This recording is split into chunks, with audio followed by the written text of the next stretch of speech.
யாருடைய தரிசனம்? நல்லா பாருங்க, இது யாருடைய தரிசனம்? இது கர்த்தருடைய தரிசனம். ஆமென் சொல்லுங்க. இது மனிதனுடைய தரிசனம் அல்ல, இது ஒரு ஊழியனுடைய தரிசனம் அல்ல, இது தேவனுடைய தரிசனம். ஹல்லேலூயா. ஆண்டவர் தம்முடைய சீஷர்களுக்கு ஜெபத்தை கற்றுக் கொடுக்க போதும் சொன்னார், பரலோகத்திலே உம்முடைய சித்தம் நிறைவேறுகிறது போல பூமியிலேயும் உம்முடைய சித்தம் நிறைவேறுவதாக. ஆமென் சொல்லுவோமா? அப்படியானால் பூமியிலே ஒரு சித்தம் நிறைவேறுகிறது என்றால், பூமியிலே ஒரு காரியம் நடக்குது என்றால், அது தேவ சித்தம் இல்லாமல் நிறைவேறாது. ஆமென் சொல்லுங்க. ஹல்லேலூயா. பூமியிலே ஒரு சபை ஸ்தாபிக்கப்படுகிறது என்றால், பூமியிலே ஒரு ஊழியம் ஆரம்பிக்கப்படுகிறது என்றால், பூமியிலே ஒரு சபை கட்டப்படுகிறது என்றால், பூமியிலே ஒரு மனுஷன் ஊழியத்துக்கு ஒப்பு கொடுக்கிறார் என்றால், அது மனுஷனுடைய சித்தத்தினாலே அல்ல, அது தேவனுடைய சித்தத்தினாலே நடக்கிறது. ஹல்லேலூயா, ஹல்லேலூயா. நாங்கள் இழந்து போன உன் வல்லமையை மீண்டும் தந்திடுமே. நாங்கள் இழந்து போன எங்கள் வல்லமையை மீண்டும் தந்திடுமே. நாங்கள் மறந்து போன தரிசனத்தை மீண்டும் புதுப்பியுமே. நாங்கள் மறந்து போன தரிசனத்தை மீண்டும் புதுப்பியுமே. சொல்லுவோமா? தரிசனம் தந்தவரே, தரிசனம் தந்தவரே, நிறைவேற்றிட உதவிடுமே. ரெண்டு கரங்களை உயர்த்தி அவரை பார்த்து, தரிசனம் தந்தவரே, நிறைவேற்றிட உதவிடுமே. ரெண்டு கரங்களை உயர்த்தி அவரை பார்த்து ஜெபிக்க போகிறோம். இந்த தரிசனத்துக்காக நாங்க ஜெபிக்க போகிறோம், இந்த ஊழியத்துக்காக நாங்க ஜெபிக்க போகிறோம். இந்த தரிசனத்தை தந்தவரே, இதை நிறைவேற்றுகிறதுக்கு எங்களுக்கு உதவி செய்வீராக. இந்த தரிசனத்தை எங்களுக்கு தந்தவர் நீங்க, இந்த தரிசனத்தை உருவாக்கினவர் நீங்க, இந்த தரிசனத்தை ஏற்படுத்தினவர் நீங்க, இந்த சபையை கட்டினவர் நீங்க ராஜா. இந்த ராஜ்யத்தை நீங்க கட்ட போதுமானவராய் இருக்குது. ஆனபடினாலும் உமக்கு நன்றி என்று சொல்ல கொஞ்ச நேரம் ஆண்டவருடைய சமூகத்தில் துதிப்போமா? ஆண்டவரை பார்த்து சொல்லுங்க, ஆண்டவர் இந்த தரிசனத்துக்காக உங்களுக்கு நன்றி, இந்த தரிசனத்துக்காக உங்களுக்கு நன்றி அப்பா, இந்த தரிசனத்துக்காக உங்களுக்கு நன்றி செலுத்துகிறோம். ஆண்டவர், இந்த தரிசனத்திலே உங்களுடைய சித்தம் நிறைவேறுவதாக, உங்களுடைய சித்தம் நிறைவேறுவதாக, உங்களுடைய சித்தம் நிறைவேறுவதாக. நன்றி அப்பா. ஆமென். ஹல்லேலூயா. ஒரு சபை உருவாக்கப்படுகிறது என்றால், ஒரு தரிசனம் கட்டப்படுகிறது என்றால், ஒரு விதை, ஒரு தரிசனம் ஒரு மனுஷனுக்குள்ளே உருவாகுகிறது என்றால், அது தேவன் முன் குறித்தது. தேவனுடைய திட்டம் இல்லாமல், தேவனுடைய சித்தம் இல்லாமல் ஒரு மனுஷனுடைய வாழ்க்கையிலே ஒரு தரிசனம் உருவாகாது. ஒரு தாயினுடைய கருவிலே, கற்பத்திலே ஒரு குழந்தை 9 மாதம் உருவாகும் போது அந்த தாய்க்கு, அந்த தகப்பனுக்கு, அந்த உறவினர்களுக்கு எவ்வளவு ஒரு ஆனந்தம் இருக்குமோ, எவ்வளவு ஒரு சந்தோஷம் இருக்குமோ, அதே போலதான் ஒரு மனுஷனுக்குள்ளே தேவனுடைய தரிசனம் உருவாகும் போது, அது கற்பம் தரிக்கும் போது பரலோகம் மிகுந்த சந்தோஷப்படுகிறது. ஏனென்றால் அது யாருடைய தரிசனம்? அது பரலோகத்தினுடைய தரிசனம். பரலோகத்தின் சித்தம் பூமியிலே நிறைவேறுகிறதுக்காக தேவன் அந்த சித்தத்தையும் அந்த திட்டத்தையும் ஒரு மனுஷனுக்குள்ளே கருத்தரிக்க பண்ணி, அது ஏற்ற காலத்திலே வெளிப்படும் வரைக்கும் பரலோகம் அதை பாதுகாத்து, பரலோகம் அதை ரகசியமாய் காத்து, பரலோகம் அதுக்கு ஜீவனை கொடுத்து, அதற்கு ஆவியை கொடுத்து, அதற்கு அபிஷேகத்தை கொடுத்து, அது இந்த பூமியிலே நிறைவேறுகிற நாட்கள் வரும்போது பரலோகம் அதன் நிமித்தமாய் மிகுந்த சந்தோஷம் உண்டாகுவதாய் மாறுகிறது. இதை அழிக்கிறதற்கு, இந்த தரிசனங்களை இல்லாமல் பண்ணுகிறதற்கு பிசாசு பயங்கரமாய் போராடுவான். ஏனென்றால் வசனம் சொல்லுகிறது, அவன் திருடன், அவன் கொல்லவும் அழிக்கவும் வருகிறானே அன்றி வேறொன்றுக்கும் வரான். ஒரு தரிசனத்தை அழிக்க, ஒரு ஊழியத்தை அழிக்க, ஒரு உயிருள்ள ஒரு காரியத்தை அழிக்க பிசாசு இந்த உலகத்திலே பயங்கரமாய் போராடி கொண்டே இருப்பான். அந்த போராட்டம் என்றைக்கும் நிக்கிற போராட்டம் அல்ல. அது சந்ததி சந்ததியாய், வருடங்கள் வருடங்களாய், காலா காலமாய், யுகம் யுகமாய் அந்த போராட்டம் இருந்து கொண்டே இருக்கும். எப்ப அந்த போராட்டம் நிறைவுக்கு வரும் என்றால், என் தேவன் மத்திய ஆகாயத்திலே தம்முடைய ராஜ்யங்களோடு வந்து நிற்கும் போது சத்துருடைய கிரியைகள் என்றைக்கு அழிக்கப்படுகிறதோ, சத்துருடைய கிரியைகள் என்றைக்கு சங்கிலிகளால் கட்டப்படுகிறதோ, என்றைக்கு அவனுடைய தலை முழுவதுமாய் நசுக்கப்பட்டு அவனுடைய ராஜ்யம் சிறைப்பிடிக்கப்படுகிறதோ, அன்றைக்கு தான் அவனுடைய ஆட்டோட்டம் அடங்கும். அது வரைக்கும் அந்த வித்துக்கும் எங்களுக்கும், எங்களுடைய வித்துக்கும் அவனுடைய வித்துக்கும் யுத்தம் காலாகாலமாய் நடந்து கொண்டே இருக்கும். அப்ப நாங்க எங்க நிக்கிறோம்? யுத்தத்திலே நிக்கிறோம். சத்தமா சொல்லுங்க, எங்க நிக்கிறோம்? யுத்தத்திலே நிக்கிறோம். இது இன்றைக்கு நேற்று தொடங்கின யுத்தம் அல்ல. இது எங்க? ஏதேனிலே தொடங்கின யுத்தம், ஏதேனிலே ஆரம்பித்த யுத்தம். தேவனுக்கும் அந்த சத்துருவுக்கும் இடையிலே ஆரம்பித்த அந்த யுத்தம் இன்றைக்கு வரைக்கும் அவன் போராடி கொண்டே இருக்கிறான். தரிசனங்களை இல்லாமல் பண்ண, காரியங்களை இல்லாமல் பண்ண, சோர்வுகளை கொடுத்து, போராட்டங்களை கொடுத்து, தரிசனத்தை நிறுத்துகிறதற்காக அவன் பயங்கரமாய் போராடுவான். அதனாலதான் பவுல் சொன்னார், அவனுடைய தந்திரங்களை அறியீர்களா? அவனுடைய போராயுதங்களை அறியீர்களா? அவனுடைய தந்திரமான செயற்பாடுகளை நீங்கள் அறியீர்களா?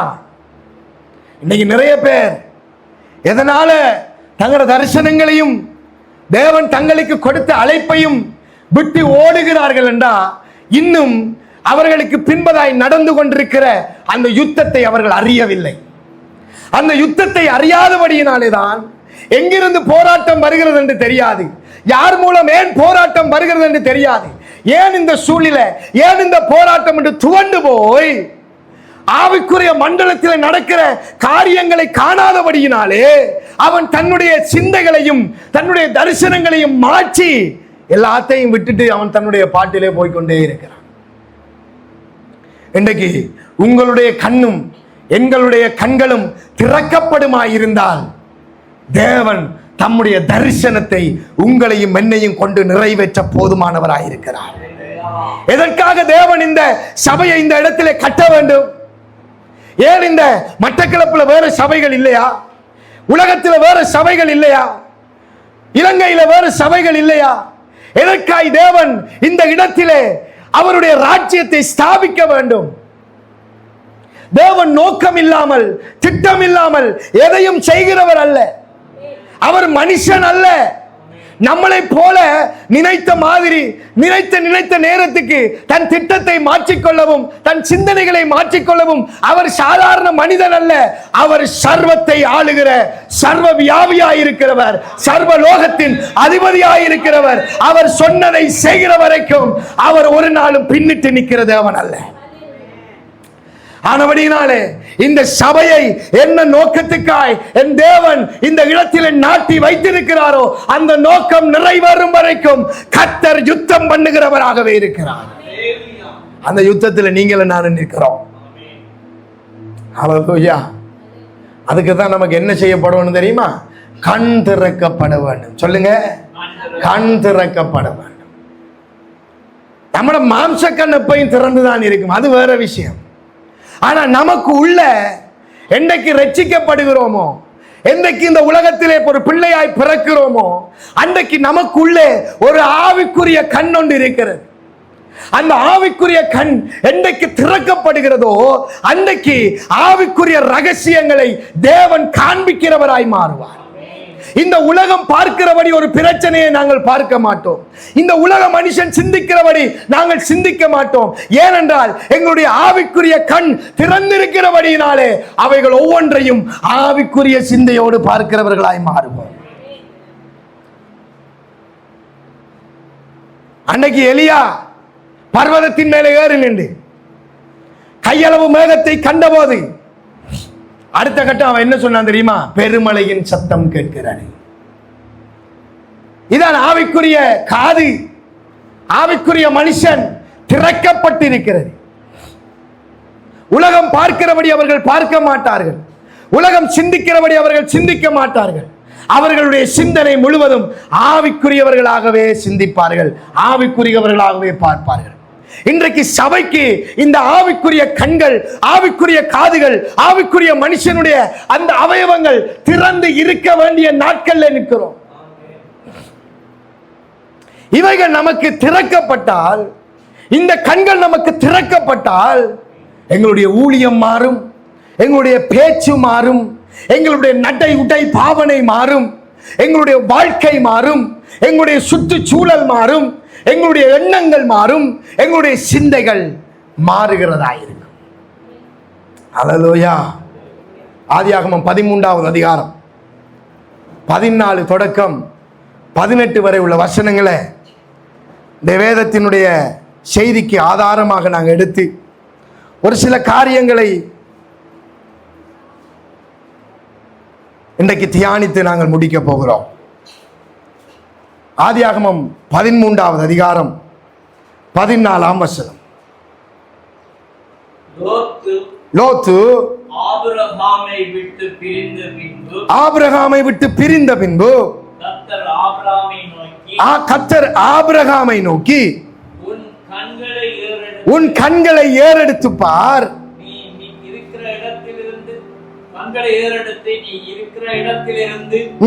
வடக்கேயும் தெற்கேயும் கிழக்கேயும் மேற்கேயும் நோக்கிப்பார். நல்லா கவனிங்க.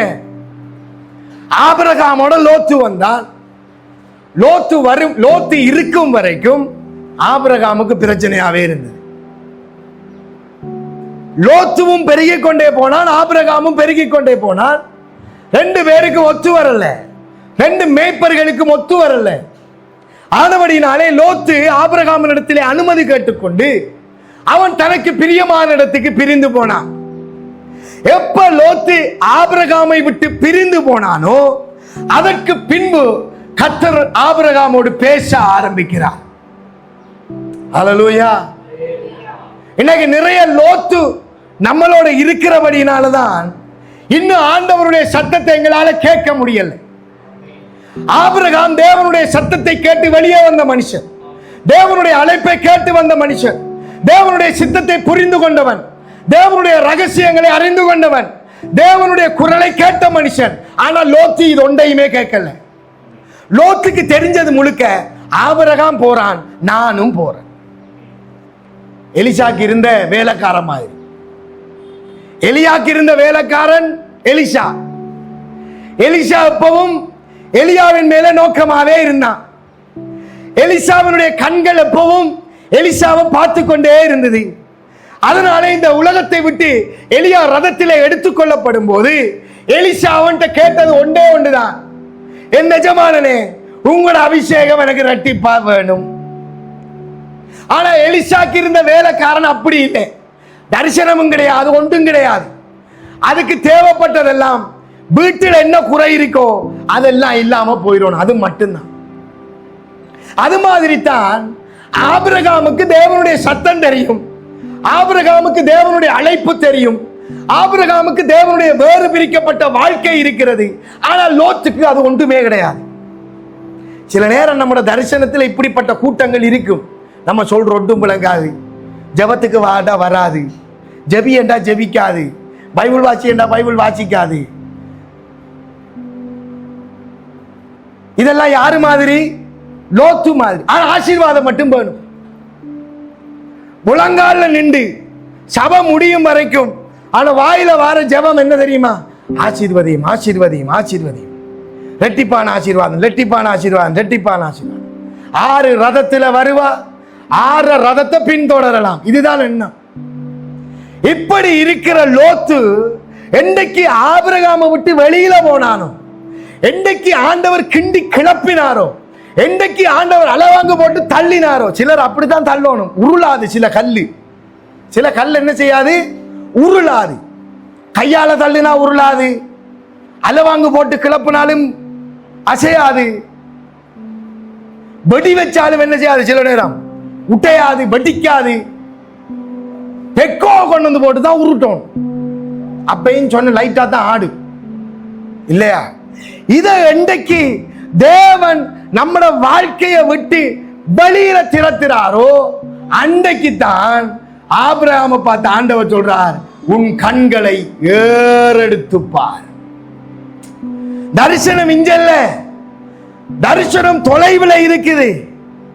ஆபிரகாமே, நீ இந்த வட்டத்துக்குள்ளே ஓடுகிறதற்காய் அழைக்கப்படல, இந்த எல்லைக்குள்ள ஓடும்படிக்காய் அழைக்கப்படல. இவ்வளவு காலமும் லோத்து இருந்தான். லோத்துவோட சேர்ந்து நீயும் என்ன செஞ்சா? அந்த வட்டத்துக்குள்ளேயே வாழ்ந்துட்டா. ஆனா இன்றைக்கு நான் உனக்கு சொல்றேன், உன் எல்லை எது தெரியுமா? உன் கண்களை ஏறெடுத்து பார். வடக்கு, கிழக்கு, தெற்கு, மேற்கு, இந்த 4 எல்லைகளுக்குள்ளும் நான் உன் சந்ததியை பெருக பண்ணுவேன் என்றார். இதான் கண் திறக்கப்பட்டவனுடைய தரிசனம், இதான் கண் திறக்கப்பட்டவனுடைய வாழ்க்கை. இந்த வாழ்க்கை தான் உங்களுக்கும் எனக்கும் இருக்க வேண்டும் என்று இந்த மாலை வேளையில தேவன் ஆசைப்படுகிறார். உங்களுக்குள்ள எனக்குள்ள கண் திறக்கப்பட்ட அனுபவம் இருக்கணும். இந்த கண் திறக்கப்பட்ட அனுபவம் நமக்குள்ள இல்லைண்டா எப்பவும் உலகத்தின் காரியங்களை குறிச்சே சிந்திச்சு கொண்டிருப்போம். உலகத்தின் காரியங்களை குறிச்சே பெருமூச்சு விட்டு கொண்டிருப்போம். ஐயோ, பிள்ளைக்கு 24 வயசு ஆயிட்டு, ஆற கட்டி கொடுக்கிறதோ முதலாவது கவலை. எல்லாருக்கும் பர்த்டே வந்தா சந்தோஷமா இருக்கும். ஆனா பிள்ளைக்கு 25 வயசு ஆகணும்னு திரும்ப அடுத்த கவலை.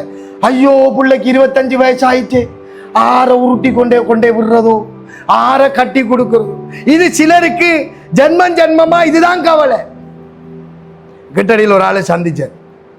அவரோட பேசி கொண்டிருக்கிறேன். அவர் சொன்னார், பாஸ்டர், பிள்ளைகளை நல்ல ஒரு இங்கிலீஷ் மீடியத்தில் விட்டு பிள்ளைகளை நல்லா படிப்பிச்சு வெளிநாட்டுக்கு அனுப்பி விட்டுருவோம்.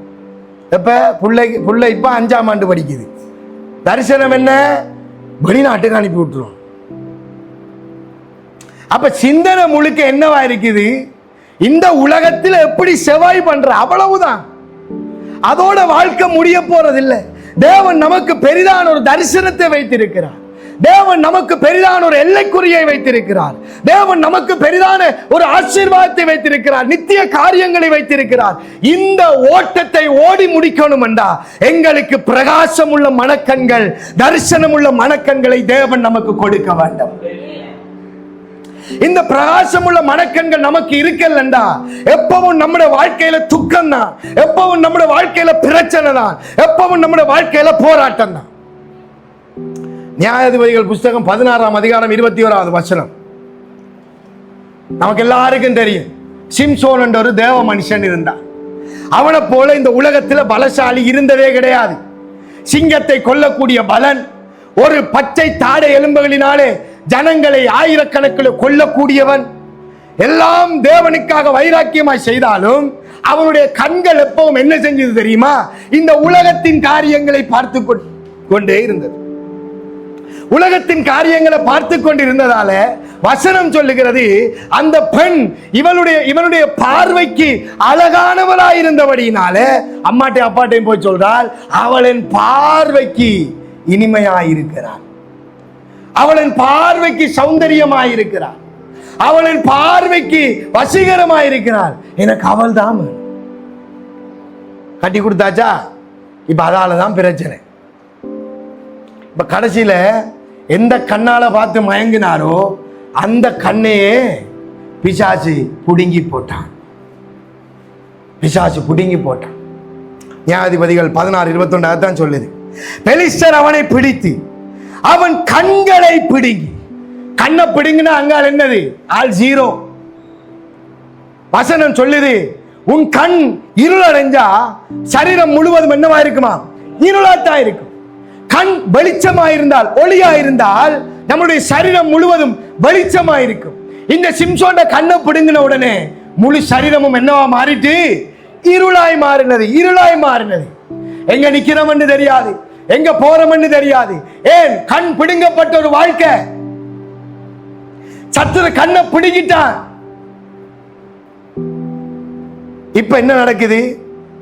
அவனை காசாவுக்கு கொண்டு போய் அவனுக்கு 2 வெண்கல விலங்குகள் போட்டு சிறைச்சாலையிலே மாவரைத்து கொண்டிருக்க வைத்தார்கள். அபிஷேகம் பண்ணப்பட்ட மனுஷன் இப்ப என்ன வேலை செய்கிறார்? மாவரைக்கிறார். ஒத்த கையால சிங்கத்தை தூக்கி அடிச்சவர் இப்ப மாவரைக்கிறார். கோட்டையின் கதவை தண்ட முதுகுல தண்ட தோல்ல சுமந்து போன மனுஷன் இப்ப இருந்து என்ன செய்றார்? மாவரைக்கிறார்.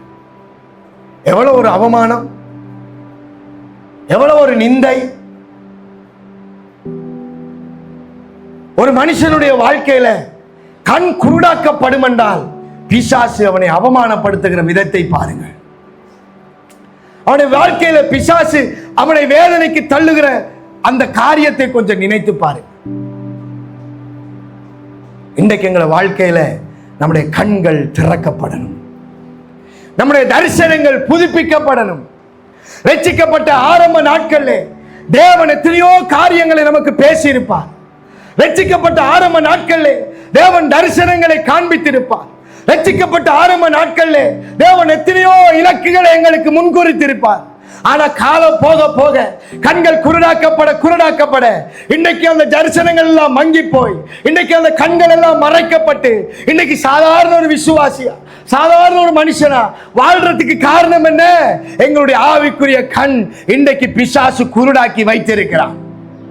இந்த மாலை வேளை தேவன் மறுபடியும் அந்த கண்களை திறக்க கர்த்தர் உங்களுக்கு கிருபையை தருவாராக.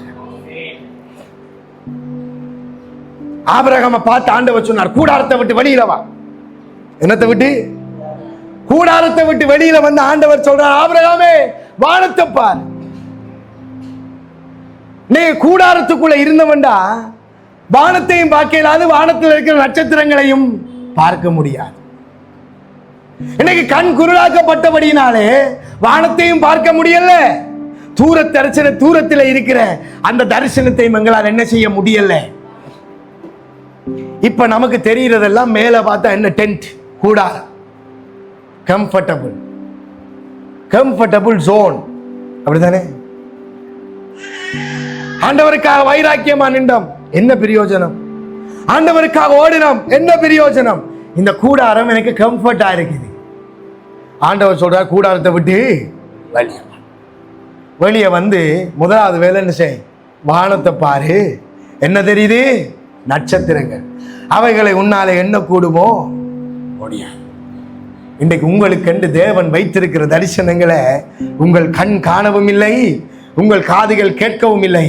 தேவன் நிச்சயமாய் அவைகளை உங்களுடைய வாழ்க்கையிலே இன்றைய நாளில் இருந்து செய்ய புதுப்பிக்க போதுமானவராயிருக்கிறார்.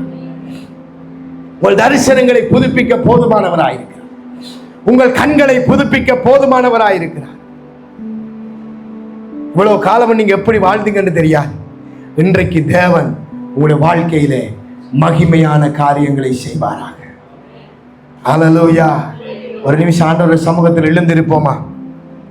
ஹல்லேலூயா. யோவான் 4:35 சொல்லுகிறது, அறுப்பு காலம் வருகிறதற்கு இன்னும் 4 மாதம் செல்லும் என்று நீங்கள் சொல்லுகிறது இல்லையா? இதோ வயல் நிலங்கள் இப்போதே அறுப்புக்கு விரைந்திருக்கிறது என்று உங்கள் கண்களை ஏறெடுத்து பாருங்கள். இந்த ஆண்டவர் உங்களையும் என்னையும் பார்த்து சொல்லுகிறது, உங்கள் கண்களை ஏறெடுத்து பாருங்கள், உங்கள் தரிசனங்களை ஏறெடுத்து பாருங்கள். ஒருவேளை ஒரு காலத்துல சத்துரு உங்கள் தரிசனத்தை மறைத்து வைத்திருக்கலாம். ஒருவேளை ஒரு காலத்தில் தேவன் பேசின காரியங்களை மறந்து போயிருக்கலாம். இன்றைக்கு ஆண்டவர் அவைகளை புதுப்பிக்க விரும்புகிறார்.